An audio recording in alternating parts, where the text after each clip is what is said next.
పాకిస్తాన్ ఏర్పాటు జరిగినప్పటి నుంచి పాకిస్తాన్ ఓ రకంగా పెంచి పోషించింది ఎవరు? యుఎస్. ఇది ఓపెన్. కానీ చైనా సూపర్ పవర్ కాదండి, యుఎస్ ఒక్కటే సూపర్ పవర్ అని దురదృష్టవశాత్తు. సో చైనా అందుకే భయపడుతుంది. ఇప్పుడు ఆయిల్ కోసమే కదా ఇరాన్లో జరుగుతుంది, ఆయిల్ కోసమే వెనిజులాలో జరిగింది. ద మూమెంట్ మనకి ఇక్కడ ఆయిల్ పడింది అంటే గనక మనకు అది చాలా ప్రమాదం. It is a very big boon for us and at the same time ఇది థ్రెట్ టు us. భయం వేస్తుందండి మీరు చెప్తుంటే. పాకిస్తాన్ ని చైనాని వీ కెన్ హ్యాండిల్. మనకి అసలు చైనాది కూడా ఏం పెద్ద లేదు. But US I'm sorry. అందుకే మోదీ గారు ఎప్పుడు అనేది అదే, ఏ యుద్ధకా సమయం నహీ హే అనేది ఆయన. ఎందుకంటే యుద్ధం చేయడం చేతకాక కాదు, యుద్ధంలోకి వెళ్తే మన ఎదుగుదల ఆగిపోతుంది. రాబోయేది very tough and very scary period. US నాశనం యుఎస్ లోనే మొదలవ్వాలి. యుఎస్ ని యుఎస్ఏ నాశనం చేస్తుంది, అంతే. అంతర్యుద్ధం. US is a very cruel, crooked, cunning, venomous country. మన సినిమాల్లో చూపించే కమ్యూనిస్టులు అంత మంచోళ్ళు రియల్ కమ్యూనిస్టులు కాదు. కమ్యూనిస్టులు the perverts, the number 1 perverts కమ్యూనిస్టులు. హిట్ ప్రేక్షకులకు నమస్కారం, నేను మీ మహేష్.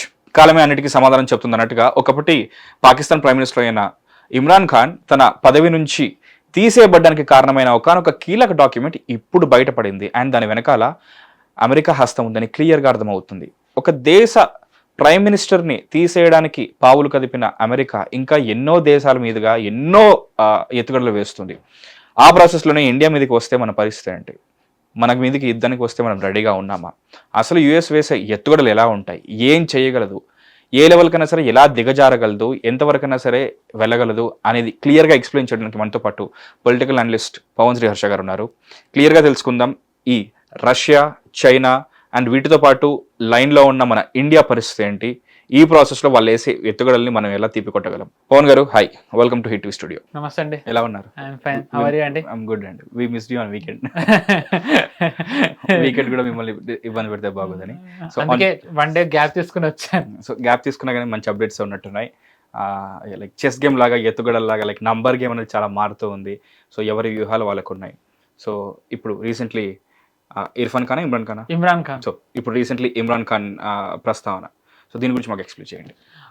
ఇమ్రాన్ ఖాన్ మాట్లాడే ముందర మనకు ఒకసారి ప్రస్తుతం భౌగోళిక రాజకీయాల్లో ఎవరు ఏ స్థానంలో ఉన్నారనేది తెలుసుకోవాలండి. దాన్ని బట్టి ఇమ్రాన్ ఖాన్ మనకు అర్థమవుతుంది. రెండో ప్రపంచ యుద్ధం జరిగిన తర్వాత మనకి 2 సూపర్ పవర్స్ వచ్చాయి. ఒకటి యుఎస్, 2 సోవియట్. కానీ ఈ ఖచ్చితంగా ఇద్దరు ఒకళ్ళనొకళ్ళు ఆ స్థానంలో ఉంచకూడదని అనుకున్నారు. దాన్ని దించాలని ఎవరికి వాళ్ళే ప్రయత్నాలు చేస్తూ వచ్చారు. అంతిమంగా సోవియట్ ఓడిపోయింది, యుఎస్ గెలిచింది. కానీ 4 దశాబ్దాలు సోవియట్ ఓడించడానికి యుఎస్ పనిచేయాల్సి వచ్చింది. 4 దశాబ్దాలు కష్టపడింది. దాని తర్వాత సుమారు 91 నుంచి ఒక 2 దశాబ్దాలు అటు ఇటుగా ఏకఛత్రాధిపత్యం ప్రపంచంలో యుఎస్ది, ఎదిరించేవాళ్ళు లేరు, ఏదంటే అది. ఇదే టైంలో చైనా ఎదగడం అంటే అప్పుడు చైనా దాని అసలు అంబిషన్, దాని అసలుది ఇంటెన్షన్ బయట పెడుతూ వచ్చింది. సో యుఎస్కి అర్థమైంది అనమాట, మనకి ఇంకో నెక్స్ట్ థ్రెట్ రాబోతోంది అని. చైనా ఇదే టైంలో చైనా ఆర్థికంగా బలమైన దేశం, మిలిటరీలీ కాదు కానీ మిలిటరీలీ బలమైన దేశం Russia. And of course former సోవియటే కాబట్టి ఖచ్చితంగా ఆ ఒక బ్యాడ్ బ్లడ్ అంటారు ఇంగ్లీష్లో, ఒక చిన్న రప్చర్ ఆర్ శత్రుత్వం అది అలాగే ఉండిపోతుంది ఇద్దరి మధ్య, యుఎస్కి సోవియట్కి. సో రష్యాను కూడా అలాగే చూడడం మొదలుపెట్టింది యుఎస్. మనం ఇంకా భారత్ అంటారా, ఆర్థికంగా బలమైనది కాదు, సైన్యం పరంగా ఏ దేశాలతోనే మనం ఒక రకంగా సముజ్జీలం కాదు. కానీ ఇప్పుడు ఆ దిశగా వెళ్తున్నాం. ఇలాగే వెళ్తే మనం ఖచ్చితంగా వీటన్నిటిని కొట్టే ఒక శక్తిగా ఎదగగలం. సో ఈ 3 దేశాలని నిర్వహించాలి అనేది యుఎస్ వ్యూహం. ఇండియాని, చైనాని, రష్యాని. కరెక్ట్. సో ఇందులో భాగంగానే యుఎస్ అడుగులు వేయడం మొదలుపెట్టింది, ప్రణాళికలు సిద్ధం చేసుకుంది. దాని ఆచరణలోకి బైడెన్ వచ్చినప్పటి నుంచి తెచ్చింది 2021. అందులో మొదటిగా ఆఫ్ఘనిస్తాన్ నుంచి వెళ్ళిపోవడం. చాలామంది ఆఫ్ఘనిస్తాన్ నుంచి వెళ్ళిపోవడం యుఎస్ది ఓటమని అంటారు. ఎందుకంటే వాళ్ళు ఎలా పారిపోయారో మనకి తెలిసిందే, చూసాం. ఆల్మోస్ట్ ఇంకా వాళ్ళు ఎయిర్పోర్ట్ బయట ఉండగా వీళ్ళు వెళ్ళిపోవాల్సి వచ్చింది. సైన్యం పరంగా అది ఓటమే. కానీ రాజకీయం పరంగా, భౌగోళిక రాజకీయ పరంగా చూసుకుంటే తాలిబాన్ వాళ్ళు ఇప్పుడు యాక్చువల్లీ యుఎస్ పేరోల్లో ఉన్నారు. యుఎస్ డబ్బులు ఇచ్చి వాళ్ళని ఒక రకంగా పెట్టింది అక్కడ. ఎందుకంటే సుమారు $2 బిలియన్ ఎక్విప్మెంట్ అక్కడ వదిలేసి వెళ్ళారు. అంటే వాళ్ళకి ఆ మాత్రం సమయం లేకుండా ఉండదు కదా ఎక్విప్మెంట్ని మూవ్ చేయడానికి. ఒక కారణం చేత ఎక్విప్మెంట్ అక్కడ ఉంచారు ఈ తాలిబాన్ అలా ఉంచడానికి. ఎందుకు తాలిబాన్ అక్కడ ఉంచాల్సిన అవసరం ఏముంది అని అంటే, తాలిబాన్ ఒక రకంగా అక్కడ ఉన్నట్టయితే, మీకు నేను గత ఎపిసోడ్లో మనం ఉయ్గూర్ గురించి మాట్లాడుకున్నాం, ఈటీఐఎం టెర్రరిస్టులది. వాళ్ళని తాలిబాన్ ఇప్పుడు అక్కడ ఒక రకంగా పెంచడం ఇన్ ది సెన్స్ అక్కడ వాళ్ళకు ఒక షెల్టర్ ఇచ్చింది స్ట్రెంగ్తెన్ అవ్వడానికి. అన్కన్ఫర్మ్డ్ రిపోర్ట్స్ చైనావి కాబట్టి మనకి ఎప్పుడు ఏది నిర్ధారణ రాదు. కానీ చైనాలో ఆ షింజియాంగ్ ఎక్కడైతే ఉయ్గూర్స్ అధికంగా ఉంటారో అక్కడ కొన్ని టెర్రరిస్ట్ అటాకులు జరిగాయని కూడా ఉంది వార్త. సో తాలిబాన్ అక్కడ ఎందుకు పెట్టారో మనకి దీన్ని బట్టి అర్థమైంది. అండ్ తాలిబాన్ యుఎస్ పేరోల్లో ఉంది అన్నది కన్ఫర్మ్ చేసింది ఎవరో కాదు, ఇది వరకు ఆఫ్ఘనిస్తాన్ గవర్నమెంట్లో ఎన్ఎస్ఏగా ఉన్న అతను అమ్రుల్లా సాలే అని. అంటే తాలిబాన్ రాక ముందర వరకు అక్కడ ఒక గవర్నమెంట్ నడిచేది, హమీద్ కర్జాయ్ అనే అతను దానికి అధ్యక్షుడు. అతని దగ్గర ఎన్ఎస్ఏగా పనిచేశాడు. అతను చెప్పాడు తాలిబాన్ని యుఎస్ఏ ఇన్స్టాల్ చేసి వాళ్ళు యుఎస్ పేరోల్లో ఉన్నారు, మంత్లీ ఇస్తుంది. ఓకే. సో అండ్ ఈటీఐఎంకి శరణిచ్చి వాళ్ళని రకంగా కార్యకలాపాలు కొనసాగించేలా చేయడంతో మనకు ఒకటి అర్థమైంది ఏంటంటే చైనా ఇది ఏమీ లేదు అక్కడ. సో చైనా ఓ రకంగా వీళ్ళని వాళ్ళ గుప్పెట్లో పెట్టుకోవాలనుకుంది తాలిబాన్ని, కానీ అది విఫలం అయిపోయింది. ఇప్పుడు ఏమీ లేదు అక్కడ. సో నెంబర్ 1 చైనాని కంటైన్ చేయడానికి అది వచ్చింది. దాని తర్వాత నెంబర్ 2 వాళ్ళు ఏమనుకున్నారంటే రష్యాని ఆపాలనుకున్నారు.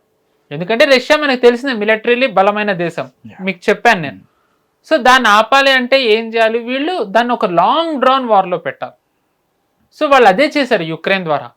మనం ఏమనుకుంటామంటే రష్యా అంటే రష్యా అనవసరంగా యుక్రెయిన్ మీదకి వచ్చింది అనుకుంటాం, కానీ నిజానికి అది కాదు.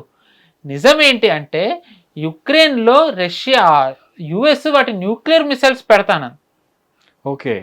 సో అంటే రష్యన్ బార్డర్లో యుఎస్ న్యూక్లియర్ మిసైల్ ఉంది అంటే అది ఎవరికి లక్ష్యంగా చేసుకుని ఉంటుంది, రష్యాని. ఆబ్వియస్లీ ఇంత సేమ్ సిచ్యువేషన్ ఒకప్పుడు Cuba.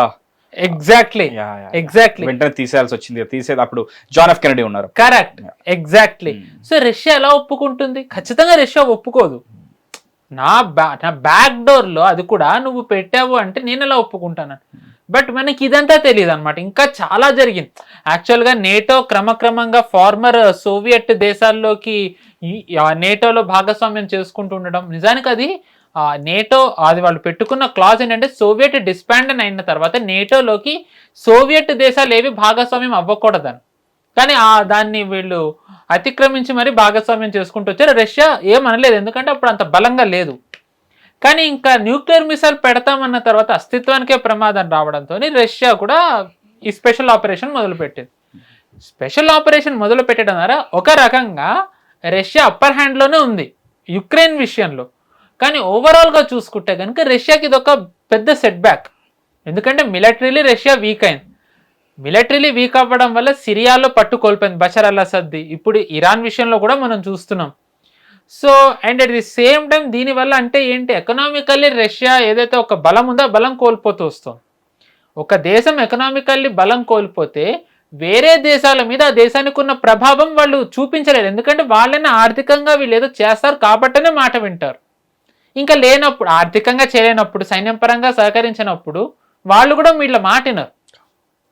Central Asian region, Kazakhstan, Uzbekistan, Turkmenistan ఇవి ఏవైతే ఉన్నాయో ఫార్మర్ సోవియట్ కంట్రీస్, సోవియట్ విడిపోయిన తర్వాత రష్యా వీళ్ళు ఎక్కడా కూడా వేరే దేశాల ప్రభావం వీళ్ళ మీద పడకుండా రష్యా ఆపగలిగింది.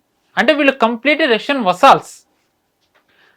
కానీ ఇప్పుడు యుఎస్ వీళ్ళని ఒక రకంగా వీళ్ళ వైపు తిప్పుకుంటోంది. దానికి పెద్ద ఉదాహరణ ఏంటంటే మనకి యుఎస్ ఇజ్రాయెల్ సంబంధం తెలిసిందే. ఇజ్రాయెల్ని చాలా ఇస్లామిక్ కంట్రీస్ రికగ్నైజ్ చేయలేదు, మనకు అది కూడా తెలుసు. ఇప్పుడు సెంట్రల్ ఏషియన్ కంట్రీస్ ఒకదాని తర్వాత ఒకటి రికగ్నైజ్ చేస్తున్నాయి. సో అంటే దీన్ని బట్టి యుఎస్ ప్రభావం ఎలా ఉందో తెలుస్తుంది, దీన్ని బట్టి రష్యా ప్రభావం ఎలా కోల్పోతుందో తెలుస్తుంది. అంటే దీన్ని బట్టి ఆ యుద్ధం ఎందుకు మొదలెట్టేలా యుఎస్ చేస్తుందో మనకు అర్థమవుతుంది. సో ఈ యుద్ధం మొదలయ్యే టైంకి ఇప్పుడు మీరు ఏదైతే పాకిస్తాన్ అడిగారో అది ఇప్పుడు దాని లింక్. సో నేను మీకు అదంతా ఏంటంటే ఒక చిన్న ఎగ్జాంపుల్ అర్థం అవ్వడానికి చెప్పాను అనమాట. ఇమ్రాన్ ఖాన్ ప్రధానమంత్రిగా ఉన్నప్పుడు మాస్కో వెళ్ళడం జరిగింది, పుతిన్ని కలవడం. ఏమైందంటే కరెక్ట్గా పుతిన్ని కలిసే టైంకి అదే రోజు తర్వాత రోజునే రష్యా స్పెషల్ ఆపరేషన్ మొదలుపెట్టింది యుక్రెయిన్ మీద. అది ఆబ్వియస్లీ అనుకున్నట్టుగానే యుఎస్ జరిగింది, కానీ వాళ్ళు అనుకుంది ఏంటంటే రష్యాలో ఇమ్రాన్ ఖాన్ ఉండడం. సో యుఎస్ చాలా సీరియస్ అయింది. వాళ్ళు పాకిస్తాన్ ఆర్మీతోని మాట్లాడడం మొదలుపెట్టారు. మనకి తెలిసిందే పాకిస్తాన్ నడిపేది సైన్యమేనని. వాళ్ళు అడిగారు, వాళ్ళు ఏంటిది ఆ రోజు అలా ఉండడం ఏంటనంటే వీళ్ళు సర్ది చెప్పడానికి ప్రయత్నిస్తే యుఎస్ ఎక్కడా కన్విన్స్ అవ్వలేదు. పైగా వీళ్ళు పాకిస్తాన్ వాళ్ళు ఏమన్నారంటే ఆర్మీ వాళ్ళు, మరి భారత్ కూడా ఒక తటస్థ వైఖరే తీసుకుంది కదా అని అంటే వాళ్ళు అన్నారంట, ఆ డాక్యుమెంట్లో ఉంది, భారత్ కూడా వైఖరి మార్చుకుంటుందని, మేము మార్చుకునేలా చేస్తామని. కానీ యుఎస్ అంది మార్చేలా చేస్తామన్నారు. కరెక్ట్. కానీ మీది విషయంలో మేము అస్సలు సంతృప్తిగా లేము మీరు చేసిందని అంటే ఏం చేయాలని అంటే ఇమ్రాన్ ఖాన్ని దించేయండి అని అన్నారు. డైరెక్ట్ నో కాన్ఫిడెన్స్ తేండి, ఇమ్రాన్ ఖాన్ని దించేయండి అని. దీనిని ఇప్పుడు ఈ వచ్చిన డాక్యుమెంట్ని వ్యాలిడేట్ చేస్తూ మనకు ఒక ఇంటర్వ్యూ ఏముందంటే, అక్కడ మౌలానాస్ చాలామంది ఎంపీలుగా అవుతారు. ఆ మౌలానాల్లో ఒక అతను ఏం చెప్పాడంటే, అప్పటి ఆర్మీ చీఫ్ అంటే ఆసిమ్ మునీర్ ముందర ఉన్న అతను ఖమర్ జావేద్ బాజ్వా, ఐఎస్ఐ చీఫ్ ఫయాజ్ అమీద్, వీళ్ళిద్దరూ ఎంపీలతోని మాట్లాడారంట, మీరు నో కాన్ఫిడెన్స్ వచ్చినప్పుడు ఇమ్రాన్ ఖాన్కి వ్యతిరేకంగా ఓటు వేయండి అని. అతను అది కన్ఫర్మ్ చేశాడు. సో దీంతో యుఎస్ది ఎలా స్ట్రెంత్ అనేదో మనకు తెలుస్తుంది. ఇంటర్నేషనల్ లెవెల్లో కూడా అవిశ్వాస తీర్మానాలు పెట్టడానికి పావులు కలుగుతుంటాయా యుఎస్? యుఎస్కి ప్రభుత్వాలను కూల్చడం పెద్ద మ్యాటర్ ఏం కాదు. ఇదంతా క్లాసిక్ యుఎస్ ప్లే బుక్. పాకిస్తాన్లో, సౌత్ అమెరికాలో ఎన్ని రెజ్యూమ్ చేంజ్లు చూడలేదు. ఇప్పుడు వాళ్ళ director of national intelligence Tulsi Gabbard ఆవిడే అన్నారు బహిరంగంగా, సౌత్ అమెరికాలో ఎన్నో రెజ్యూమ్ చేంజ్లు చేశామని. సో ఇది క్లాసిక్ యుఎస్ ప్లే బుక్. ఇప్పుడు కొత్తగా బొలీవియా కూడా కదా, క్యూబా చేంజ్డా ఎట్టు అవుతుంది, వర్క్ ఇన్ ప్రోగ్రెస్. ఇటీవల వాళ్ళ సిఐఏ డైరెక్టర్ కూడా అక్కడికి వెళ్ళారు క్యూబాకి. సో మరి చూడాలి ఏమవుతుందో. అయితే కేవలం మాస్కోకి వెళ్ళినందుకే ఇమ్రాన్ ఖాన్ని దించలేదు. అదేంటంటే ఇంకా రెడ్ లైన్ అంటే భరించి భరించి భరించి ఇంకా ఒక పాయింట్కి వచ్చాక ఇంకా మనకి రెడ్ లైన్ పాయింట్, కరెక్ట్, అది సాచ్యురేషన్ పాయింట్. దానికి ముందర ఏం జరిగిందంటే యుఎస్ మామూలుగా పాకిస్తాన్ ఏర్పాటు జరిగినప్పటి నుంచి పాకిస్తాన్ ఓ రకంగా పెంచి పోషించింది ఎవరు? యుఎస్. ఇది ఓపెన్. యుఎస్ వసాల్ కింద మారిపోయింది. కానీ ఇమ్రాన్ ఖాన్ ఏం చేశాడంటే దాన్ని మార్చేసి చైనా వైపు తిప్పేశాడు, చైనా ప్రభావం పెరిగేలా చేశాడు. మనం చూసుకుంటే బీఆర్ఐ అప్పుడే స్ట్రెంత్ అనేది, belt and road initiative, China pet project, సిపెక్ strength అవ్వడం మొదలైంది. సో వీళ్ళు ఊరుకున్నారు, టైం చూద్దాం. బట్ ఇంకా ద మూమెంట్ రష్యాని కలిసేసరికి ఇంకా అది సాచ్యురేషన్, రెడ్ లైన్. సో ఇంకా అనుకున్నారు రెజ్యూమ్ చేంజ్ చేయాలి. ఇంకా ఇప్పుడు తర్వాత తెలిసిందే మనకు ఆసిమ్ మునీర్ అధ్యక్షుడు, ఆర్మీ చీఫ్ అయ్యాడు, షహబాజ్ షరీఫ్ ప్రధానమంత్రి అయ్యాడు. ఇప్పుడు మనకి చైనాది అంత ప్రభావం లేదు, ఎక్కువ యుఎస్ది ఉంటుంది. చూసాం ఎప్పుడు తరచూ వీళ్ళు యుఎస్ వెళ్తూనే ఉంటారు. సో పాయింట్ ఏంటంటే ఇక్కడ మీకు చెప్పాను, రష్యా, చైనా, భారత్ ఈ మూడు దేశాలను నిర్వహించడమే యుఎస్ లక్ష్యం. సో రష్యాది డండిల్ చేసేసింది, మీకు చెప్పేశాను. ఇంకా సో భారత్ది, చైనాది ఏంటంటే ఇద్దరు సరిహద్దు దేశాలు అవ్వడంతో ఒకటే ఒక దేశం మీద చేసే ప్రభావం ఇద్దరి మీద పడుతుంది. ఇప్పుడు ఆఫ్ఘనిస్తాన్ మీద చేసింది చైనా మీద పడింది. సో మన మీద కూడా పడచ్చు. ఎందుకంటే మనం చెప్పుకోవచ్చు ఆఫ్ఘనిస్తాన్ మనకి బాగానే ఉందని, యాజ్ పర్ నో బాగానే ఉంది, బట్ ఎప్పుడన్నా టర్న్ అవ్వచ్చు, మనకు తెలీదు. పాకిస్తాన్ది ప్రత్యేకంగా చెప్పాల్సిన అవసరమే లేదు. తర్వాత మన శ్రీలంక, మెయిన్ మయన్మార్, బంగ్లాదేశ్ ముందరకు వచ్చే ముందర వేరే రీజన్, మన నేబర్హుడ్లో కూడా ఒకసారి మాట్లాడుకుందామని. శ్రీలంకలో ఇప్పుడు దిశనాయకి అనే అతను ఉన్నాడు. ఇతని ముందర ఎవరు రాజపక్స అనే వాళ్ళు ఉండేవాడు. యాక్చువల్లీ వాళ్ళు ప్రో చైనా. ఇన్ఫ్యాక్ట్ హంబంటోటా పోర్ట్ వాళ్ళకే ఇచ్చారు, మనకి బార్డర్లో ఉన్నది.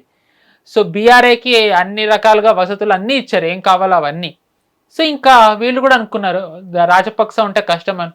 జెన్సీ రెవల్యూషన్ వచ్చింది, మొత్తం వదిలేసి వెళ్ళిపోయాడు. కరెక్ట్, రెజ్యూమ్ చేంజ్ అయిపోయింది. దాని తర్వాత మన నేబర్హుడ్లోనే ఇంకొక రీజన్ ఇండోనేషియా. నిజానికి ఇండోనేషియా కూడా మనకి బార్డర్కే వస్తుంది, మన దృష్టి అటు వెళ్ళదు. ఇండోనేషియాలో అన్రెస్ట్రిక్టెడ్ యాక్సెస్ ఎయిర్ స్పేస్ కావాలి అని చెప్పి యుఎస్ అడిగింది. ఎయిర్ బేస్ అడుగుతూ ఉంటుంది కదా, మన గ్రీన్లాండ్ లో కూడా.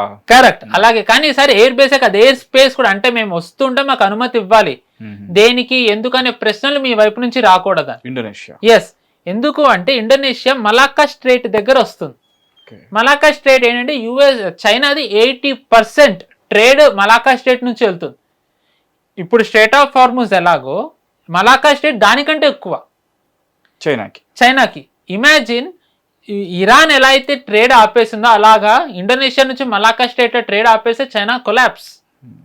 అండ్ ఇరాన్ పరిస్థితి మనకు తెలుసు ఇప్పుడు. కరెక్ట్. వాళ్ళు లైక్ నోవేర్, వాళ్ళు మన ₹1,00,000 వాళ్ళు ₹10 అన్నట్టుగా. కరెక్ట్. అండ్ అది రేపో ఎల్లుండి అది కూడా ప్రభుత్వం పడిపోతుంది. ప్రభుత్వం పడుతుంది అనే కంటే కూడా IRGC వీక్ అయిపోతుంది, రెజిమ్ చేంజ్ జరిగే అవకాశాలు కనిపిస్తున్నాయి. ఈ ఏడాది చివరిలో కన్నా maybe 1 year it could happen. So point ఏంటంటే ఇరాన్ ఎలా అయితే స్ట్రేట్ ఆఫ్ హార్ముజ్ చేసిందో ఇండోనేషియా నుంచి మలాకా స్ట్రేట్ చేస్తే ఇమాజిన్ చైనా పరిస్థితి ఎలా ఉంటుంది. సో అది అడుగుతోంది, దాని మీద చర్చలు జరుగుతున్నాయి. ఇండోనేషియా, దాని తర్వాత థైలాండ్, కంబోడియా, అవి రెండు ఓ రకంగా సరిహద్దు దేశాలు.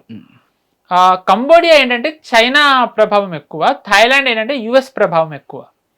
గత కొంతకాలంగా ఏడాది కాలంలో 2 నుంచి 3 సార్లు వీళ్ళిద్దరు కొట్టుకున్నారు. యుద్ధం అనలేము, చిన్నపాటి ఘర్షణలు జరిగాయి. ప్రతిసారి కూడా థాయిలాండే గెలుస్తూ వచ్చింది.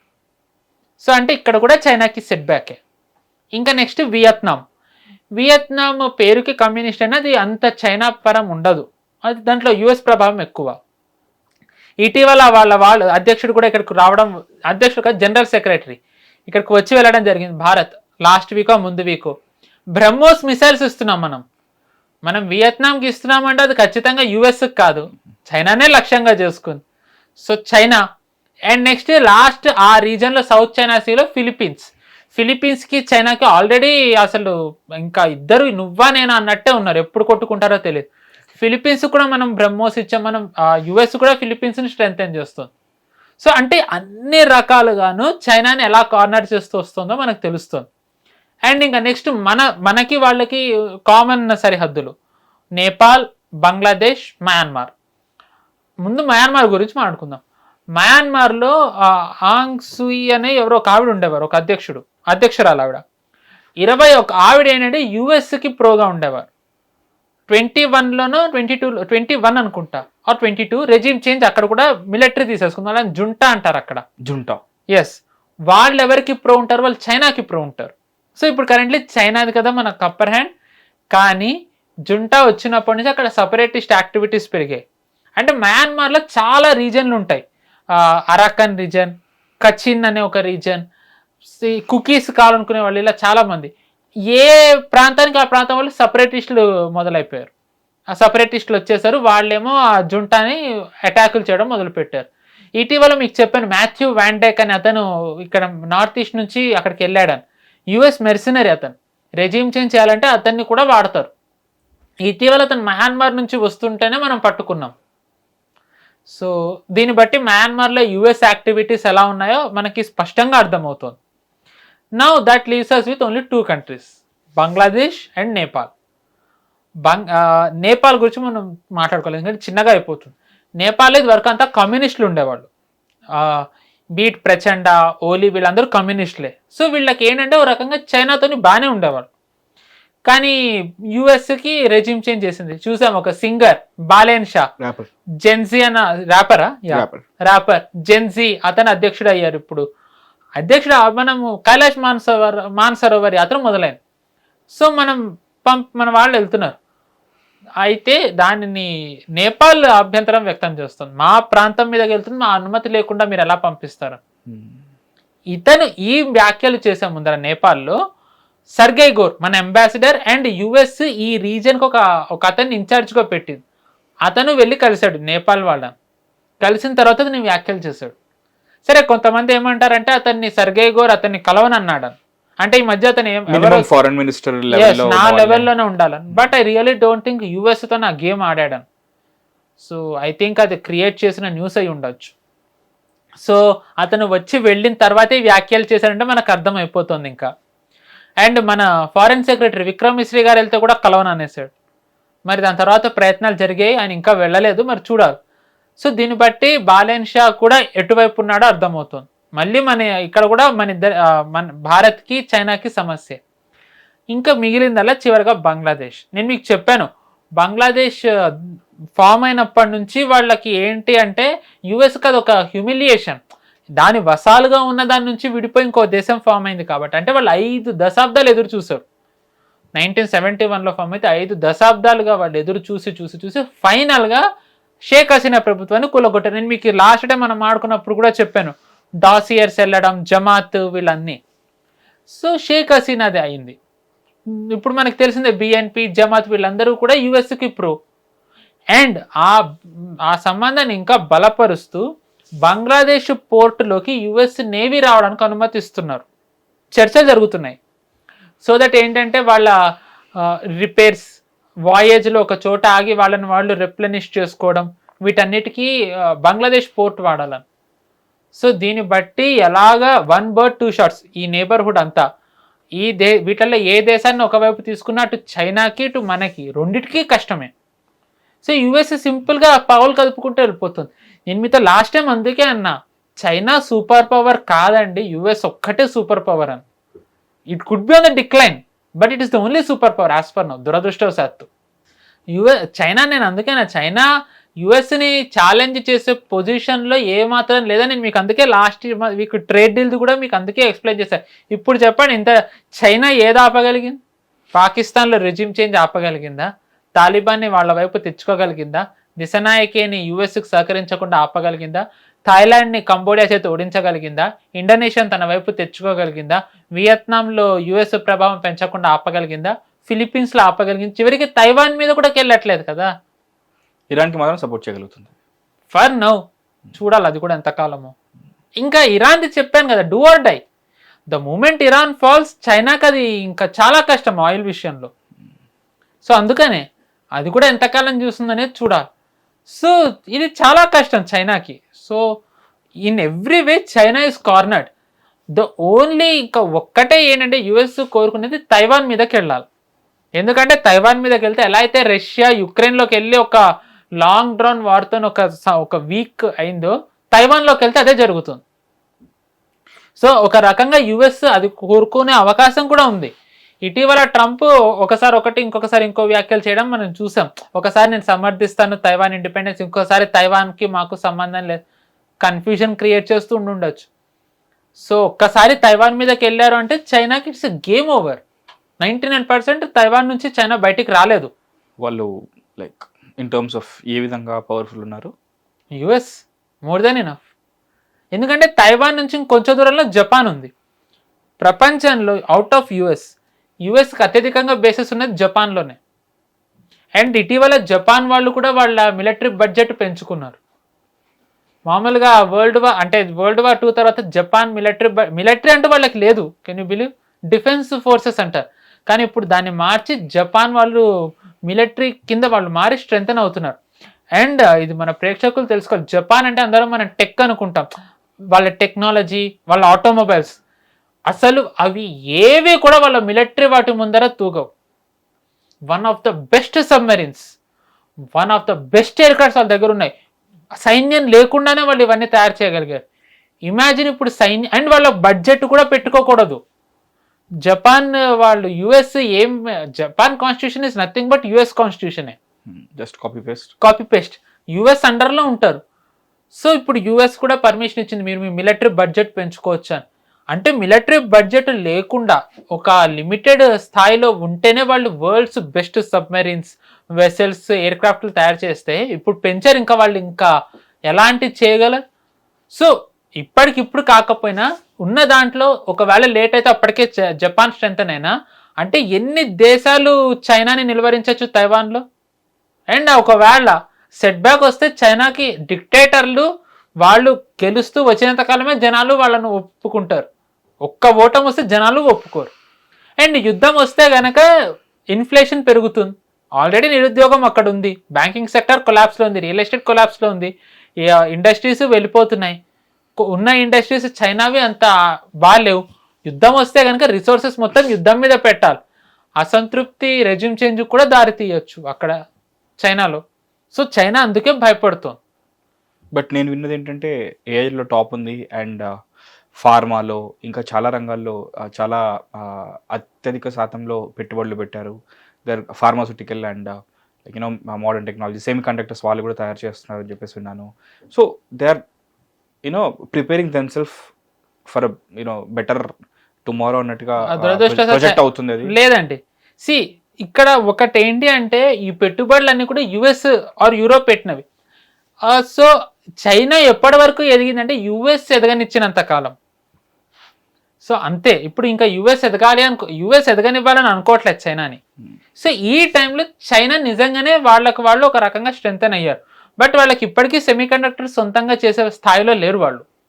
సో ఇప్పటికీ వాళ్ళ సెమీ కండక్టర్స్ అంత ఆన్ పార్ విత్ తైవాన్స్ TSMC కానివ్వండి, ASML, ఇంటెల్ ఆర్ మైక్రాన్, ఒకటి ఇజ్రాయలీ కంపెనీ ఉన్నాయి, ఆ స్థాయిలో లేవు ఇప్పటికీ. చైనాకున్న ఒకటి ఏంటంటే మ్యానుఫ్యాక్చరింగ్ రేర్ ఎర్త్, వాటివి కూడా ఆల్టర్నేటివ్స్ ప్రయత్నిస్తున్నారు. టైం పడుతుంది, బట్ చూడాలి మరి అది కూడా చైనా ఎంతవరకు ఇస్తుందా ఇవ్వదా. ఇప్పుడు లిమిటెడ్ చేసేసింది, మరి స్ట్రెస్ ఎక్కువ అయ్యే కొద్దీ యుఎస్ నుంచి మరి విడుదల చేసే అవకాశం ఉంది, చూడాలి. రేర్ ఎర్త్ అంటే ఎక్కువగా ఏముంటాయండి చైనాలో? అంటే something that is required for aircrafts, fighter jets, cells, electronic equipments అన్నిటిలో, cars especially lithium required for EV cars, వీటన్నిటికీ ఎలక్ట్రిక్. ఎస్. సో ఇక్కడ చైనాలో వరల్డ్స్ లార్జెస్ట్ అంటే రేర్ ఎర్త్ ఎక్స్ట్రాక్ట్ చేయడం ఒకటి, వాటిని రిఫైన్ చేయడం ఒకటి, ఈ రెండిట్లలో చైనా టాప్. మనం వరల్డ్ లో 3rd largest rare earth minerals డిపాజిట్లు ఉన్న కంట్రీ. బట్ మనం ఇప్పటివరకు దాన్ని ఎక్స్ట్రాక్ట్ రిఫైన్ చేయలేదు. మనకు కూడా టైం పడుతుంది, కొన్ని దశాబ్దాలు పడుతుంది. సో అప్పుడే మనం ఆ స్థాయికి వెళ్ళలేం. బట్ పాయింట్ ఏంటంటే, సో చైనాని లాక్ చేసేసారు. ద ఓన్లీ హోప్ ఇప్పుడు వాళ్ళకి ఏంటంటే చైనా తైవాన్ మీదకి వెళ్ళాలని. నేను మీకు చెప్పినట్టుగా తైవాన్ మీదకి వెళ్తే it could be 99% game over. So that leaves us with Bharat. చైనాది కూడా ఇంకొక చిన్నది ఇన్సిడెంట్ ఉంది, బట్ భారత్తో లింక్ అవుతుంది. I will explain down the line. So ఇన్ని దేశాల్లో చాలా పావులు కదిపిన యుఎస్ మన మీద కదపకుండా ఉండదు. ఎస్పెషల్లీ మోదీ గారు వచ్చిన తర్వాత, ఎందుకంటే especially after witnessing the growth. Also మనం పాపులేషన్ వైస్ కూడా చైనాతో ఆన్ పార్ ఉన్నాం. కరెక్ట్, ఇప్పుడు దాటాం అని కూడా అంటున్నారు. సో అండ్ ఎస్పెషల్లీ ఇప్పుడు మనం ఎదుగుతున్న తీరు, ఆ యుఎస్ గ్రోత్ రేటు 1 to 3% ఉంటే మనం 6 to 8, 9 కూడా వెళ్తున్నాం. సో ఖచ్చితంగా మన్ని కూడా నిలువరించాల్సిన సమయం వచ్చిందని చైనా యుఎస్ ఎప్పుడైనా అనుకుంది. సో స్టార్ట్ చేసింది 2014 to 19 మధ్యలో కూడా కొన్ని జరిగాయి. బట్ అది పీక్కి ఎప్పుడు తీసుకెళ్ళిందంటే ఫ్రమ్ 2019. ఫస్ట్ ఇన్సిడెంట్ ఎప్పుడు అంటే మనకి మోదీ గారు గెలిచిన తర్వాత article 370 abrogate, I think before or after Soros, the one who sits in US if I'm not wrong, అతను అన్నాడు బహిరంగంగా మోదీని మనం ఓడించాలి అని అతను అన్నాడు డైరెక్ట్. దాని తర్వాత మనకి సిఏఏ ప్రొటెస్టులు జరిగాయి. బట్ అదృష్టవశాత్తు మనం దాన్ని నిలువరించగలం. అదే టైంకి కోవిడ్ రావడంతో నిజానికి ఒక రకంగా సర్వైవ్ అయ్యాం. దాని తర్వాత సో కాల్డ్ ఫార్మర్స్ ప్రొటెస్ట్ చేశారు, అది కూడా మొత్తం వెస్ట్ సపోర్ట్తోనే నడిచింది. కెనడా బహిరంగంగా సమర్థించింది. దాని తర్వాత యూకేలో, జర్మనీలో, బెల్జియంలో, ఈవెన్ పన్ను యుఎస్లో ఉండే ఇక్కడున్న వేరే ఈ దేశాల్లో చెప్పిన దేశాల్లో ఉన్న ఖలిస్తానీ వాళ్ళందరూ ఫండింగ్ ఇస్తూ వచ్చారు. సో అలాగా మొత్తానికి ఫార్మర్స్ ప్రొటెస్ట్ నడుస్తూ వచ్చింది. రెజ్యూమ్ చేంజ్ చేయాలనుకున్నారు, కానీ జరిగే ముందరే మోదీ గారు ఆ బిల్లు వెనక్కి తీసేసుకున్నారు, ఫార్మ్ లాస్. దాంతో వాళ్ళకి ఏం అవకాశం లేక వెళ్ళిపోయారు. కానీ దాని తర్వాత కూడా రకరకాల ప్రొటెస్టులకు ట్రై చేశారు. ఎన్నికల ముందర మళ్ళీ ఫార్మర్స్ ప్రొటెస్ట్ చేయాలనుకుంటే తొక్కేశారు. అసలు ఏమీ లేని రెస్లర్స్ ప్రొటెస్ట్ కూడా చేయాలనుకున్నారు, ఒకటి జరిగింది హర్యానా నుంచి. బట్ అది కరెక్ట్, బట్ అది కూడా ఎక్కువ ముందరికి వెళ్ళలేదు. కానీ ఇదే టైంలో వాళ్ళు ఏం చేశారంటే హిండెన్బర్గ్ తీసుకొచ్చారు అదానీ మీద వేయడం. అదానీ మీద ఎప్పుడు వేశారంటే వరల్డ్స్ 2nd లార్జెస్ట్ పర్సన్గా అదానీని ఎదిగిన తర్వాత వాళ్ళు వేశారు. ఎందుకంటే మీకు గతంలోనే చెప్పాను, Adani was already involved in India's construction, renewable energy, ports. And Hindenburg చేసిన తర్వాత అదానీకి లాసులు చాలా వచ్చాయి. అప్పుడు మళ్ళీ సోరోస్ అన్నాడు Adani and Modi they are both interconnected, అదానీని గనక తొక్కేస్తే మోదీ ప్రభుత్వం పడిపోతుందని అన్నాడు. సో అంటే క్లియర్గా హిండెన్బర్గ్ అనేది దేనికి క్రియేట్ చేశారో మనకు అర్థమైంది. సో హిండెన్బర్గ్ చేశారు. బట్ ఇంకా సంహౌ మనం సర్వైవ్ అవుతూ వచ్చాం. సర్వైవ్ అవుతూ రావడమే కాకుండా ఇదే టైంలో మనం G20 నిర్వహించాం. చాలా విజయవంతంగా. ఎందుకంటే అసలు ఎడమొహం పెడమొహంగా ఉన్న భారత్ చైనా కూడా వాళ్ళు జాయింట్ డాక్యుమెంట్ లో కలిసి వచ్చారు. G20 summit correct, one of the biggest achievement. మనము ఆఫ్రికన్ యూనియన్ ని భాగస్వామి చేసాం, ఐమెక్ కారిడార్ ని మొదలు పెట్టాం. అంటే గత G20 దేశాలకు ఏవి సాధ్యం కానీ మనం చేసి చూపించాం. ఎడమొహం పెడమొహంగా ఉన్న వాళ్ళందరూ కూడా డాక్యుమెంట్కి ఒప్పుకునేలా, కొన్ని కొత్త రిఫార్మ్స్ తెచ్చేలా. యుఎస్కి చైనాకి ఖచ్చితంగా ఇది వాళ్ళకి నచ్చదు, ఇలా డిప్లొమసీలో మనం ముందర ఉండడం. కరెక్ట్గా ఇది అయిన తర్వాతే కెనడా మనది నిజ్జర్ది మొదలెట్టింది. భారత్ ఎక్స్ట్రా జ్యుడిషియల్ కిల్లింగ్స్ చేస్తోంది వేరే దేశాల్లో. అండ్ దీనిని ఒక అడుగు ముందరికేసి పన్నునే మనం చంపాలనుకున్నామని చెప్పి యుఎస్ కూడా అనడం మొదలుపెట్టింది. ఇది బైడెన్ ఉన్నప్పుడు. ఇదంతా ఎప్పుడు జరుగుతూ వచ్చింది? ఎన్నికలకు 6 నెలల ముందు. హిండెన్బర్గ్ది ఏడాది ముందర, ఏడాదిన్నర. ఈ నిజ్జరు పన్నుది ఎన్నికలకు 6 నెలల ముందు. వ్యాసాలు రాశారు వెస్టర్న్ మీడియాలో, ఎన్నికల్లో ప్రభావం చూపించాలని.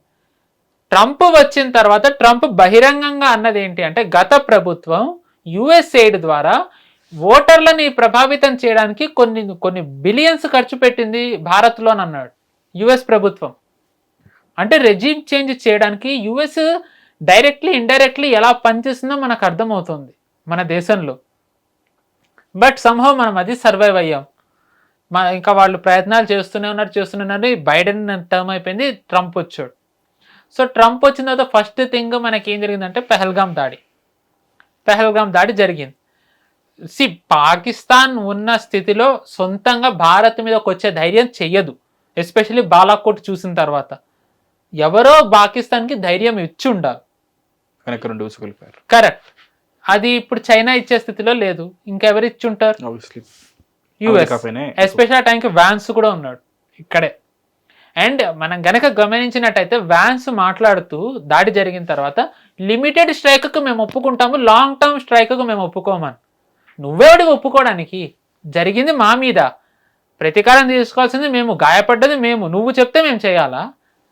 సో యుఎస్ ప్లాన్ ఏంటి అంటే లాంగ్ డ్రాన్ వార్లో మనల్ని ఉంచాలి, రష్యాలో లాగా.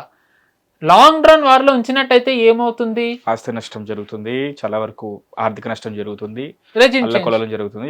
Eventually either through elections or through protest. But మనం ఏం చేసాం, కొన్ని గంటల్లో మనం యుద్ధం చేసేసాము, చేయాల్సిన నష్టం చేసేసాము, పాజ్ అనేసాం.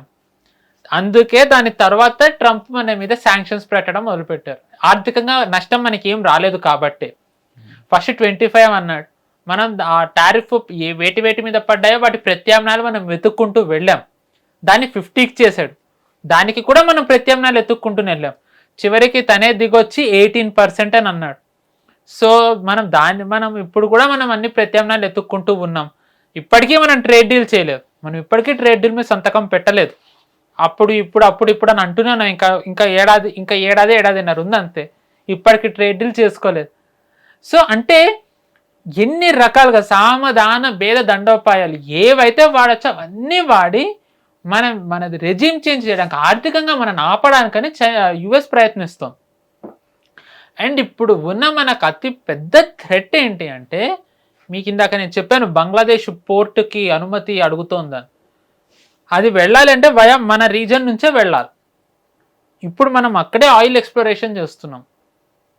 ఇప్పుడు ఆయిల్ కోసమే కదా ఇరాన్లో జరుగుతుంది, ఆయిల్ కోసమే వెనిజులాలో జరిగింది. ద మూమెంట్ మనకి ఇక్కడ ఆయిల్ పడింది అంటే గనక మనకు అది చాలా ప్రమాదం. ముఖ్యంగా యుఎస్ వైపు నుంచి అది చాలా ప్రమాదం. మనకి మనం పవర్ఫుల్ గా లేమండి. మీకు ఒక ఉదాహరణ చెప్తా. బైడెన్ ఉన్నప్పుడు అంటే ప్రతి దేశానికి కోస్టల్ ఏరియా ఉన్న దేశాలకి ఎక్స్క్లూజివ్ ఎకనామిక్ జోన్ అని ఉంటుంది. అంటే వాళ్ళు ఏంటంటే ఒక లైన్ ఉంటుంది, వాళ్ళకి తెలుసు అనమాట. ఆ ప్లేస్లోకి రావాలి అంటే వేరే వాళ్ళు ఆ దేశం అనుమతి అడగాలి. ఇంటర్నేషనల్ వాటర్ అంటారు ఎక్స్క్లూజివ్ ఎకనామిక్ జోన్. యుఎస్ మనది ఎక్స్క్లూజివ్ ఎకనామిక్ జోన్లోకి వచ్చేసింది బైడెన్ వచ్చిన తర్వాత. I think 21లో మనం ప్రొటెస్ట్ చేసాం, అంటే డాసియర్ ఇచ్చాం ఎలా చేస్తారు అది అంటే. డైరెక్ట్ అన్నారు అది ఇంటర్నేషనల్ వాటర్, మీరు ఆపడానికి వీలేదు, మేము ఒప్పుకోమని. సో అంటే జస్ట్ ఎక్స్క్లూజివ్ ఎకనామిక్ జోన్లోకే వాళ్ళు అలా వస్తే, ఇంకా పెట్రోల్ పడిందని తెలిస్తే ఇంకా వాళ్ళు ఊరుకుంటారా? ఎక్కడ పడడానికి అవకాశం? అండమాన్ అండ్ నికోబార్ రీజనే. అండ్ ఇంకా ఇప్పుడు నిన్ననో మొన్ననే ప్రకటించారు ఇంకా చాలా ఎక్కువ. ఐ థింక్ మనకి ఒడిస్సా దగ్గర ఎక్కడో కూడా మ్యాసివ్ ఎక్స్ప్లోరేషన్స్ చేయాలి, లెఫ్ట్ రైట్ చేశాడని చెప్పారు. అసలు ఇంకా ఆపద్దు, చేస్తున్నానంటే we have to get oil అని. ఎందుకు మనం అంత దృఢ నిశ్చయంతో ఉన్నాం అంటే ఆయిల్ రాలని. రెన్యూబుల్ ఎనర్జీ కొంచెం టైం పడుతుందండి, అది ట్రూత్. వెంటనే ఏదో ఇలా అనుకోగానే అయిపోదు. సో మనకి ఈ టైం కల్లా మనకు ఆయిల్ కావాలి. ఆయిల్ది కూడా ఒకవేళ పడ్డాది రావడానికి కొన్ని ఏళ్ళు పడుతుంది.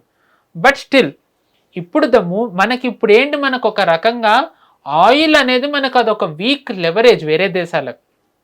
అంటే ఇప్పుడు మనమే చూడండి, వెస్ట్ ఏషియాలో వారంగానే రష్యా దగ్గరికి వేరే వేరే దేశాలకు వెళ్ళాం. రష్యా దగ్గర లేకపోతే ఏ దేశం ఇస్తుందని చూసాం, యుఎస్ దగ్గరికి. ఎందుకు మనం వేరే వాళ్ళ మీద ఆధారపడి ఉన్నాం. దీనివల్ల ఏంటి, మనకి పెట్రోల్ మనం దిగుమతి చేసుకుంటున్నాము అంటే మనకి దాని ధర ఎక్కువకి వస్తుంది.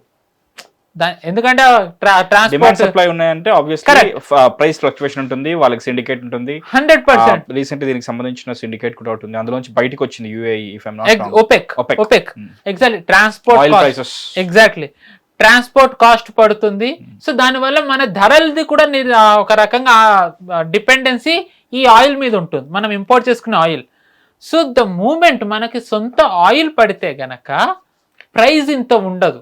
సో మన గ్రోత్ రేటుకి మన దగ్గర ఉండే ఆయిల్ మనకి చాలా ఆధారపడుతుంది. ఎందుకంటే మన దగ్గర ఆయిల్ పడింది అనుకోండి, మనం ఇప్పుడు 80% ఇంపోర్ట్ చేసుకుంటాం.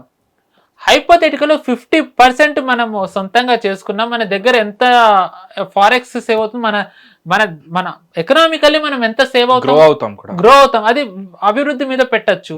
సో అంటే వేరే దేశాలకు మన మీద ఉన్న లెవరేజ్ పోతుంది, మనకి ఏదైతే వీక్నెస్ ఉందో మనం దాన్ని కూడా మనం దాన్ని మార్చుకోగలం అడ్వాంటేజ్గా.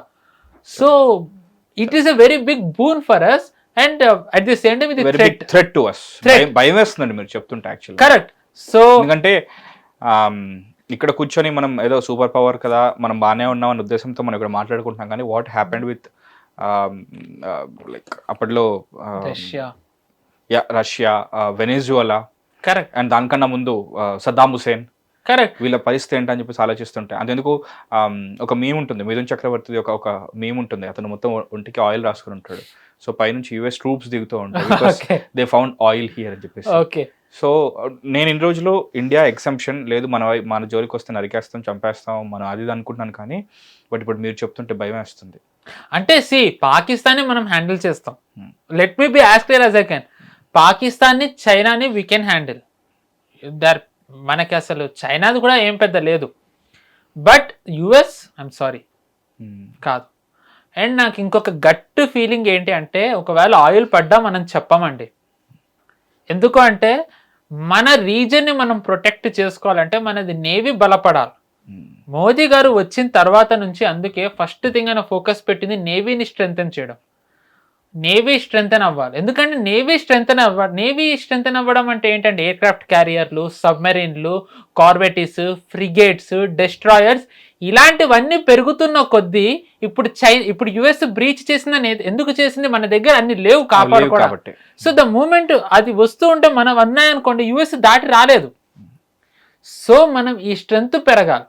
నాకు తెలిసి ఇది పెరిగేంత వరకు ఆయిల్ పడ్డా చెప్పే పరిస్థితిలో లేవు. But there are something called satellite images ఉంటాయి, కష్టం. ఎందుకంటే అండర్ వాటర్ స్పైస్ ఉంటారు, కంప్లీట్ చాలా ఉంటాయి, రిస్కే.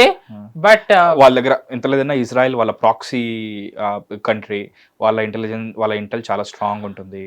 మొసాద్ ఈస్ గుడ్, నేను కాదనను, బట్ మొసాద్ చాలా ఎగ్జాజరేటెడ్. అవునా? మొసాద్ చాలా ఎగ్జాజరేటెడ్ అండి. మొసాద్ సర్వైవ్స్ బికాజ్ ఆఫ్ ఏంటండి? లేదు, మొసాద్ అబ్రివేషన్ ఏం లేదు, మొసాదే.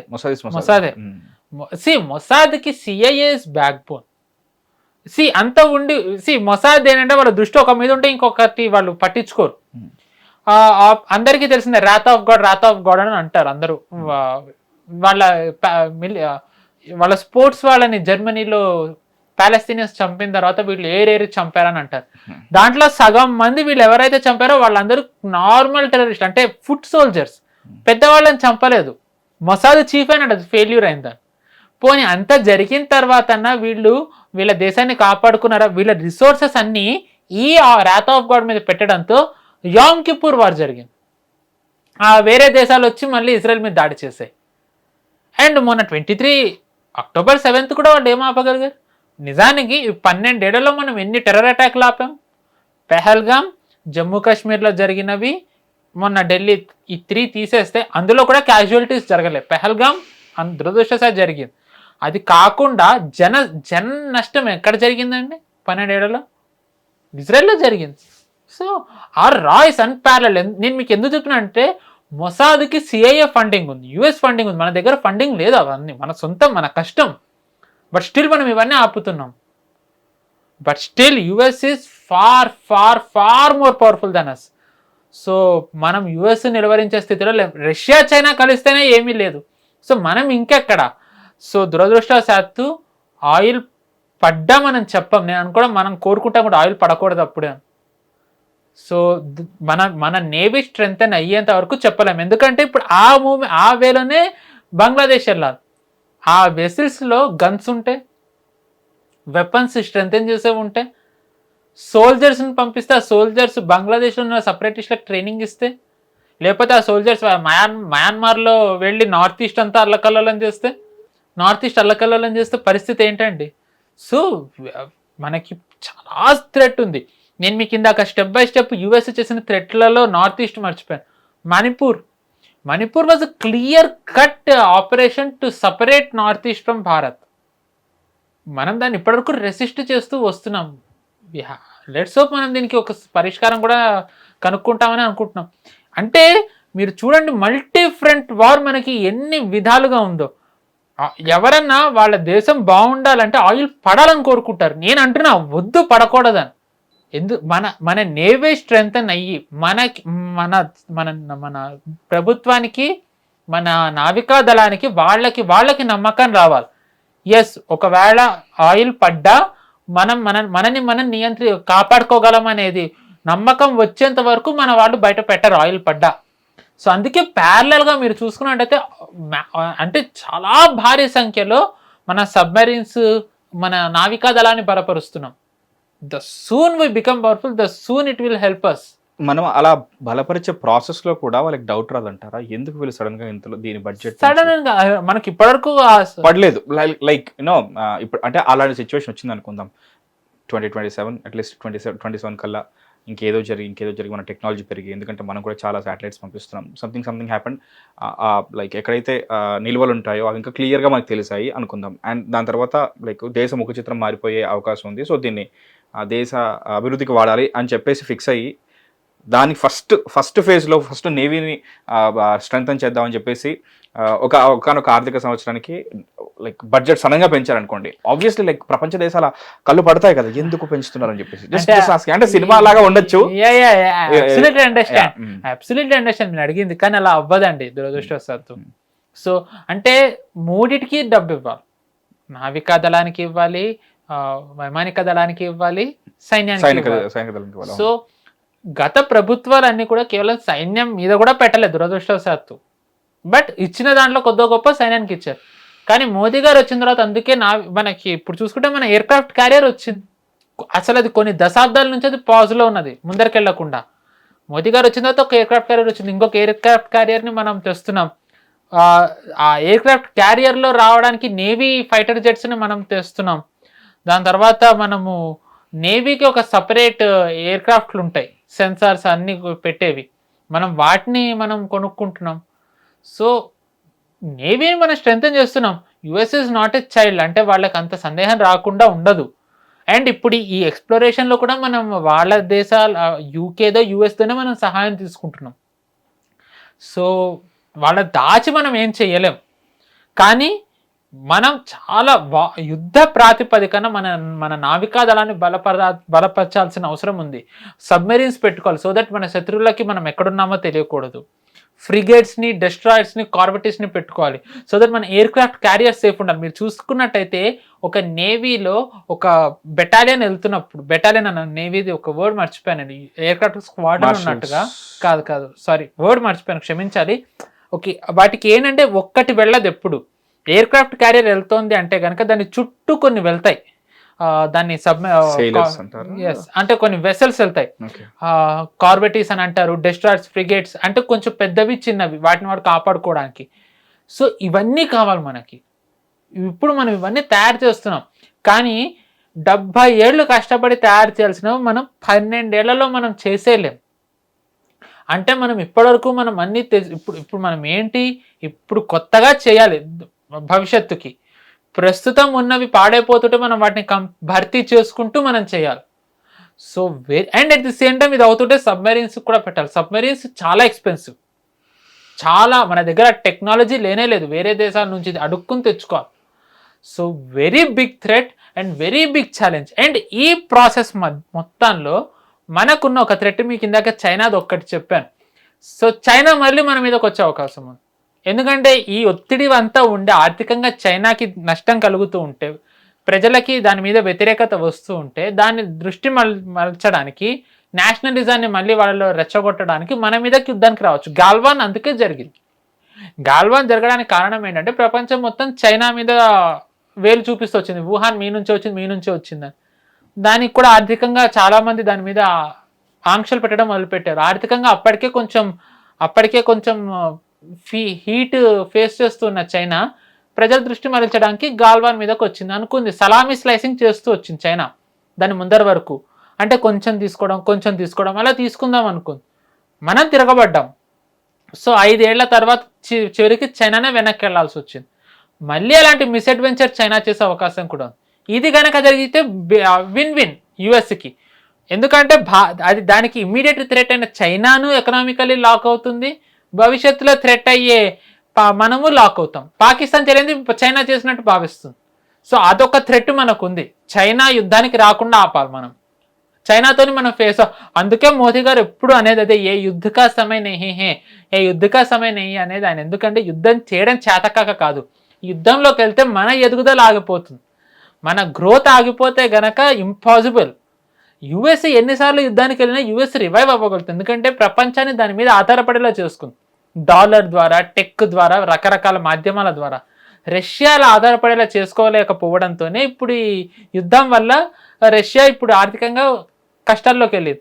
20 ఏళ్ళు వియత్నాంలో ఉన్నా, 20 ఏళ్ళు ఆఫ్ఘనిస్తాన్లో ఉన్నా, 20 ఏళ్ళు ఇరాక్లో ఉన్నా, అక్కడ నష్టం సైన్యం పరంగా వచ్చినా యుఎస్కి ఏమీ ఢోకా లేదు. 4 ఏళ్లకి రష్యా చితికిపోయింది. ఆధారపడడం ప్రపంచం మీద. అసలు మామూలుగా సహజ వనరులకి హబ్ రష్యా, న్యాచురల్ రిసోర్సెస్కి. అండ్ పెట్రోల్ మనం చెప్పనే అక్కర్లే. ఇన్ని ఉన్న రష్యానే ఇప్పుడు ఆర్థికంగా చితికిపోయింది. అంటే అసలు అలాంటి సహజ వనరులు ఏవీ లేవు మన దగ్గర.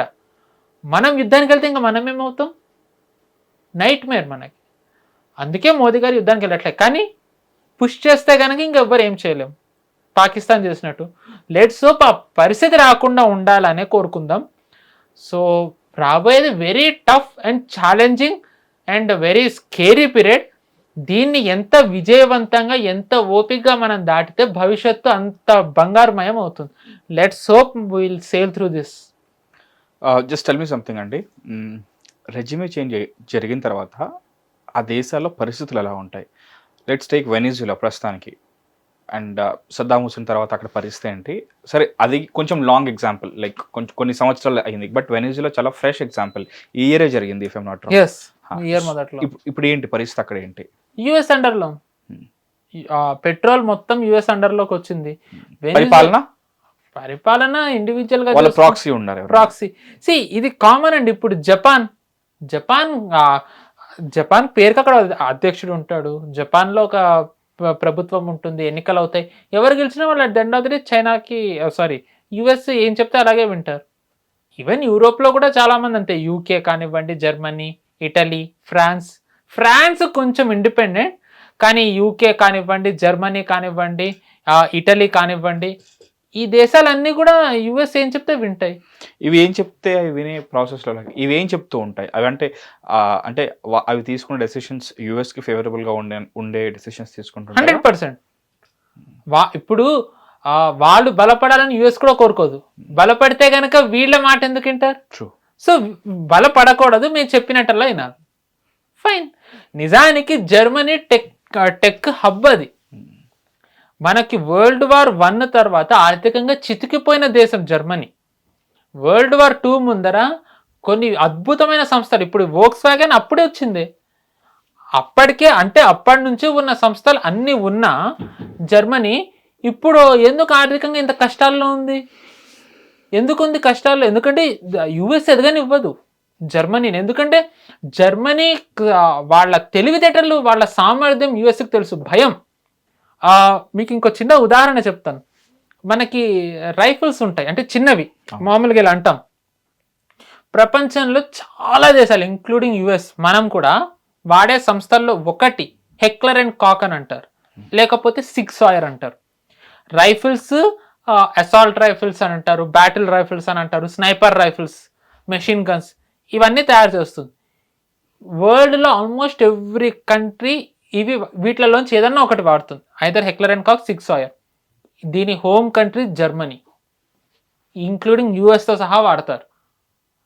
So Volkswagen, Skoda.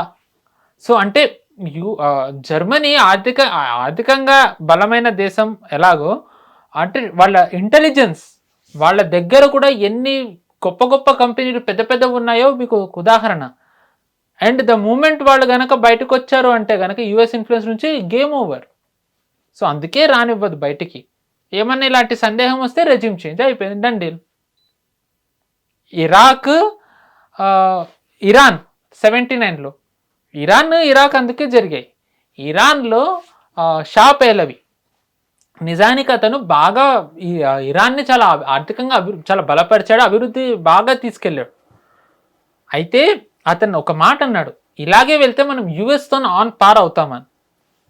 యుఎస్కి అది చాలా ప్రమాదం అనిపించింది. అట్ ది సేమ్ టైం సౌదీకి నచ్చలేదు, ఎందుకంటే సౌదీకి వెస్ట్ ఏషియాలో అదే లీడర్, టాప్లో అదే ఉండాలనుకుంది. సో ఇది యుఎస్నే ఛాలెంజ్ చేస్తుంటే ఇంకా నేను ఎక్కడికి కనిపిస్తా? సో అందుకని సౌదీ కూడా రెజిమ్ చేంజ్కి ఒక రకంగా ఒప్పుకుంది, సహకరించింది, whatever. In the same way Iraq కూడా నిజానికి ఇరాక్లో కూడా ఎక్సలెంట్ ఆయిల్ రిజర్వ్స్ ఉన్నాయి. ఇరాక్ కూడా సద్దాం హుసేన్ ఉన్నంత వరకు బాగా ఫ్లరిష్ అయింది. సో సౌదీకి అది థ్రెట్ అనిపించింది, అందుకే వెపన్స్ ఆఫ్ మాస్ డిస్ట్రక్షన్ అన్నారు. బయో వెపన్స్ ఉన్నాయనుకున్నారు, ఏమీ లేవు. ఎందుకు వెళ్ళారు మరి? ఆయిల్ కోసం అండ్ సౌదీకి దానిది ఒక రకంగా స్ట్రెంథెన్ చేయడానికి. ఎందుకంటే ఇరాక్ దాని తర్వాత ఇరాన్ ఇద్దరు కూడా యుఎస్ గ్రిప్ నుంచి వెళ్ళిపోతున్నారు. సౌదీ తెలివిగా అలా ఉంటూ వచ్చింది, అందుకనే వీళ్ళు సౌదీని ఆ బిగ్ బ్రదర్గా ఉంచారు. So that's how regime change happens. Regime change ఎలా అవుతుందనే కానీ అనుకుంటా, రెజిమ్ చేంజ్ కారణాలు ఏంటి ఇలా ఉంటాయి. ఐ హోప్ ఎక్స్ప్లెయిన్ కరెక్ట్గానే చేశాను అనుకుంటున్నా. నాకు అర్థమైందండి. నాకు ఇన్ఫాక్ట్ చాలా స్కేరీగా ఉంది ఈ వీడియో. ఏం చేయొచ్చు? ఒక పెద్ద ఉలిక లాంటిది ఏదన్నా అమెరికా మీద పడిపోతే బాగుంటుందా? సి యుఎస్ని ఎవ్వరు ఏమీ చేయలేరండి. నేనేదో యుఎస్ ప్రేమతో చెప్పట్లే, నేను భారతీయుణ్ణి, నేను ఫస్ట్ భారత్ హితం కోరుకునే ఒక భారతీయుణ్ణి. ఇది నేను ప్రాగ్మాటిక్ గా చెప్తున్నా. యుఎస్ నేను ఇప్పుడు చెప్పాను, ఏ దేశం యుఎస్ నాశనం చేయగలుగుతుంది? ఏది చేయలేదు. యుఎస్ నాశనం యుఎస్ లోనే మొదలవ్వాలి, అంతే. యుఎస్ఏ నాశనం చేస్తుంది, అంతే. అంతర్యుద్ధం. యుఎస్ దేనికన్నా పైకి వెళ్తే కిందకి రావడం సహజం, కరెక్ట్, ఎగ్జాక్ట్లీ. అండ్ మన దేవుళ్ళు కూడా ఎప్పుడైనా చెప్తారు, మొత్తం ఇలాంటి రాక్షసులు ఎప్పుడైతే వెళ్తారో అప్పుడు ఖచ్చితంగా ఒక అవతారం వస్తుంది. సో మరి ఇంకా యుఎస్ ఇంకా ఉందేమో మరి తెలీదు. US is a very cruel, crooked, cunning, venomous country. US decline, నేను లాస్ట్ టైం డిక్లైన్ అన్నా. యుఎస్ కూలిపోవడం నాకంటే ఎక్కువ చాలా మంది ఆనందిస్తారు, నేను చెప్పుకుంటున్నా, నేను ఖచ్చితంగా ఆనందిస్తా. కానీ నా భయం ఏంటంటే యుఎస్ దిగిపోయింది, సూపర్ పవర్ కాదు. తరువాత స్థానంలో ఉన్న చైనా సూపర్ పవర్ అయితే మనకే థ్రెట్. రష్యా అవ్వదండి, నోవే. రష్యా నోవే. ఆర్థికంగా ఇప్పుడు రష్యా 1 ట్రిలియన్, మనం 5 ట్రిలియన్, 5 or 4. ఈ చైనా 15 ట్రిలియన్. మధ్యలో ఇంకా ఎన్ని దేశాలు ఉన్నాయి? వీళ్ళెవ్వరూ అవ్వకుండా రష్యా లేదు, ఛాన్స్ లేదు. సారీ ఇంత బ్లంట్ గా ఉన్నాను, హైపోథెటికల్లీ కూడా లేదు, no way. Russia is history in a parallel world అయ్యింది అనుకుందాం. అవ్వదండి, ఐఎమ్ సారీ. అంటే రూడ్ గా అంటున్నాను కాదు, స్కోప్ లేదండి. స్కోప్ లేదు ఇప్పుడు రష్యా ఎదగడానికి. యుక్రెయిన్ యుద్ధం అనేది డన్ డీల్. ప్రపంచం మొత్తంలో రష్యా ప్రభావం పోయింది. ఇంకా సెంట్రల్ ఏషియాలోనే దాని బ్యాక్ డోర్ లోనే దాని దేశాలను కాపాడుకోలేదు రష్యా, ఇంకా సూపర్ పవర్ ఏమవ్వగలుగుతుంది? So sorry for breaking your heart. No heartbreaker ఏం కాదు. ఇప్పుడు యుఎస్ ఎక్కువగా క్యాపిటలిస్టిక్ గా బిహేవ్ చేస్తుంటుంది. వాట్ ఇఫ్ రష్యా సంథింగ్, ఒకవేళ రష్యా సూపర్ పవర్ అయితే దాని డామినెన్స్ లో ఉన్న కంట్రీస్ లైక్ ఎలాంటి ఏమంటారు పరిస్థితులు ఉంటాయి అది తెలుసుకుందాం అని చెప్పి. ఎందుకంటే దే ఫాలో యుఎస్ఎస్ఆర్ కాబట్టి లైక్ కమ్యూనిస్ట్ పార్టీ పరంగా ఇంకా క్రూయల్ అండి. ఓకే, యుఎస్ క్రూయల్ కాదని కాదు, వాళ్ళది ఒక రకమైన బార్బెరిక్ మెంటాలిటీ అయితే వీళ్ళది ఇంకొక రకం. కమ్యూనిస్టులు పర్వర్ట్స్, కమ్యూనిస్టులు లిటరల్లీ పర్వర్ట్స్. రెండో ప్రపంచ యుద్ధం అయిన తర్వాత జర్మనీలోకి రెడ్ ఆర్మీ వెళ్ళింది, అంటే సోవియట్స్. లిటరల్లీ ఆడవాళ్ళని బలాత్కారాలు చేస్తూ వెళ్ళిపోయారు. ఎక్కడ దొరికితే అక్కడ. స్టాలిన్ అడిగారు, ఏంది ఇలా చేస్తున్నారంటే, ఇంత పోరాడి అలసిపోయారు, వాళ్ళకు కూడా రిలాక్సేషన్ వద్దా అని అన్నాడు. సో మన సినిమాల్లో చూపించే కమ్యూనిస్టులు అంత మంచోళ్ళు రియల్ కమ్యూనిస్టులు కాదు. సో ఇదేమీ అబద్ధం కాదు, డాక్యుమెంటెడ్. ఇది స్టాలిన్ది వెతకండి. స్టాలిన్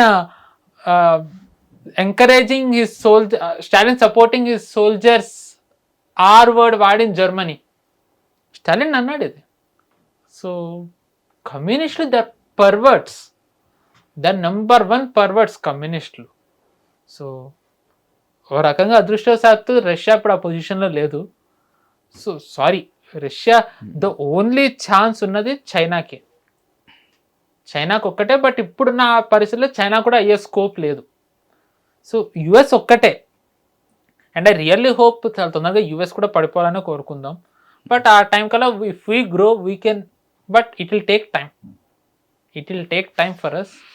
సో అదే అన్నాను కదా, సబ్ర్ और నజర్, హోస్లా ఇంధన్ బదలా లేదు, హోస్లా ఇంధన్.